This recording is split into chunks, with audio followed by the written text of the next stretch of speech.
The T squad is Kirsty. You know what time it is. We dropping the tea, sipping that tea. Hey, receipts on the beat, we got the inside steep. Spill it, sip it, serve it, come get it with me. It's dropping the tea, dropping the tea.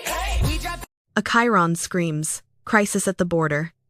A host's voice cracks with outrage over a war on our values. A guest solemnly warns of radical indoctrination in schools.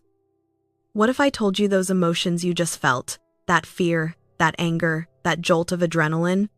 They're not accidental, they're engineered. Fox News has spent decades perfecting a playbook not just to report stories, but to shape them, to frame reality in a way that keeps viewers loyal, emotional, and ready to act. And today, we're tearing that playbook open. The first rule in their persuasion game: keep viewers scared, always. Every topic becomes a 5-alarm fire. Immigration isn't a policy issue, it's an invasion. Opponents aren't just wrong, they're radical and dangerous. Social debates? Suddenly it's a war on Christmas, a war on family, or a war on children. Why? Because fear and outrage short-circuit critical thinking. When we're scared, we don't analyze, we react. And Fox knows that. By constantly painting America as a country under siege, the network becomes more than a channel, it becomes a protector. You tune in not for information, but for emotional security. The second move in the playbook is controlling the spotlight. Fox News doesn't just decide how to tell stories, it decides which stories to tell at all. Crime in democratic cities? Endless coverage. Immigration? Every night. College protests? Wall to wall. Meanwhile, stories about climate science, income inequality, or corporate misconduct? They fade into the background if they make it to air at all. This constant repetition creates a distorted world. If you only watched Fox, you'd believe the US was on the brink of collapse every single day. That's not news, that's agenda setting, and it's psychological gold. It doesn't just inform viewers, it shapes what they care about. Next, the network uses expert mimicry. You'll see the same polished pundits, the same think tank fellows popping up on every panel. They speak with authority, nod in agreement, and reinforce the same talking points until they sound like gospel. It looks like a debate, but it's a closed loop.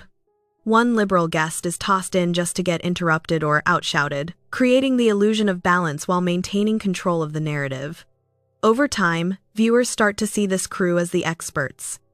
And when everyone on screen agrees, you stop questioning, you start accepting. That's not discussion, that's conditioning. Now, here's where it gets emotional. Fox has mastered identity engineering, turning viewers into part of an in-group. You're not just watching the news, you're defending your culture. You're the patriot, the real American. And the villains? Elites, coastal liberals, the media. It's us versus them. And when you see yourself as part of a tribe, everything else becomes an attack. You don't just disagree, you defend. It's loyalty through fear. And once you're in that in-group, it's very hard to leave. Finally, Fox's most powerful trick: blurring the line between fact and commentary. The sets look like news, the graphics look like news, the anchors sound like news. But primetime isn't journalism, it's performance. Shows like The Five and Hannity are not about facts, they're about feelings. They deliver outrage in the format of credibility. And that illusion nearly cost Fox everything. In 2023, the Dominion lawsuit exposed how executives and hosts knowingly aired false election claims, all to keep their audience emotionally hooked.